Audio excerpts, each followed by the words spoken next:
What is up, YouTube? Brake light warranty here, back with another video on my 2016 excuse me, Kawasaki Vaquero. If you're new to the channel, please feel free to subscribe, like the video. I'm going to try to get a couple more of these out. Just a quick update on the 2019 winter audio addiction. These here are the new Jefe custom cycles. I believe that's the name of the company. KV10 rings. Not quite sure what this ring is made out of, but it's very, very durable, strong. It's probably about a half-inch thick. My old setup was two 8-inch mid-bass drivers in each bag. My bike is currently at DK Electronics. They are basically completely redoing the bike. New amps, sound digital, two ground zero 10-inch mid drivers.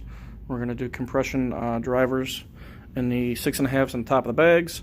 I'll still have the PRV tweeters up front and the Crescendo UN 6.5s. I'm going with a Voodoo tour pack. That'll have two of my old PWX 8s. Basically, this is just a quick walkthrough on how to do this. If you have holes to fill like mine, it's pretty simple. You lay this ring out inside the bag, mark where it goes.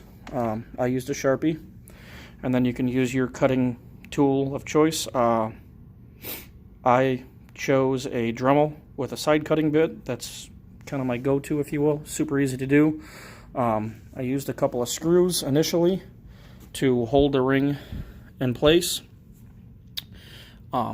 Mounting the ring to the bag, you need to, there's multiple ways you can do it. Jefe, and I work at a body shop, so I know, I use 3M panel bond adhesive. You can kind of see it here. I removed the screws, removed the ring from the bag, grinded the ring, and then the inside of the bag surface, a bead of the panel bond adhesive on the bag and on the ring. Use an acid brush, you can use your finger with a glove. Smear it out, put it back in. I used the 4 screws that I had to mount it, to hold it in place. I let the glue air dry, dries overnight. And then what I did is I lined the inside of the bag, cross-hatched with 1.5 inch yellow masking tape on both sides that I needed to fill. Once that was done, I took some foam paper, and you can kind of see the outlines. And the outlines here. I made templates for fiberglass mat, and then I used like a sheet. I prefer the mat. The mat actually looks a lot stronger, but either way it works. This stuff is hard as a rock. It's not really going anywhere.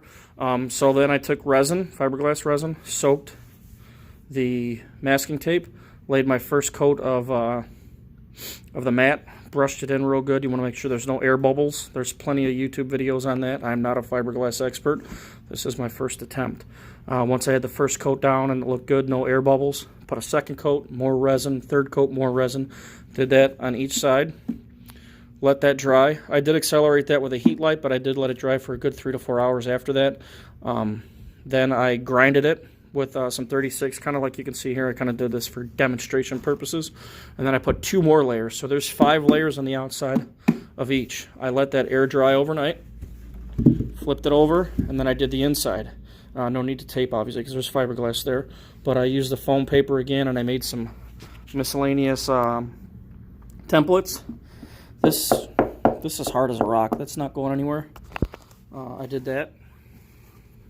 Also, let me rewind here. When you put the panel bond in, that is what you want. You want to see it ooze out a little bit. And I just took the acid brush and smeared it in. That's sound tight. There's nothing, no air is getting through there.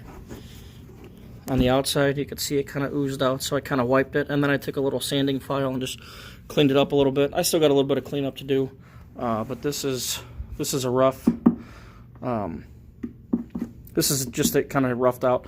I'll sand this down with some 80 grit, and then I'll take some tiger hair, kitty hair, some people call it fiberglass strand, like Bondo material, and I'll fill this in, make it nice and smooth. I know it's the inside of the bag, but I'm kind of weird like that. So that's that. And then once that's all set, I'm removing my hinges and my handle. My bag is going to be bonded on with that 3M adhesive I was just talking about. So my bags will be completely sealed. Pardon me. The only access will be through the compression drivers that'll be here. But you can see once those are out, there's plenty of room to put the bag bolts in. You do lose the hook, but the bolts are just as fine. And I'll see, there's probably another way to attach it, but I'll cross that bridge when I get there if I need to. So I'll show you what I'm going to do with the saddlebag door. I'll do this before it's bonded on just because it'll be easier to work with. I'm going to fill the handle opening with some expandable foam, and I'll use a round file. File this groove in. You can see the groove comes to a point here, point back here. Once that's dry, I'll bevel it in a little bit on the top and the bottom, and I'm going to fill that with fiberglass resin and then matte. So this is going to be shaved. There's going to be no keyhole. Finally going to get rid of these hideous things, and then I'll fill those in as well. So it'll be nice and smooth. You will still see the bag door. I don't want it to be like molded and all that. I think that'll be a little bit too much. But basically the look I'm going for is that, but minus the handle. Anybody that might be new to the channel, that's what my old bag was. My old setup was 4 8-inch PWX 8s. So that's it. I will post another update once I get the bag door on. Thanks for watching. Have a good day.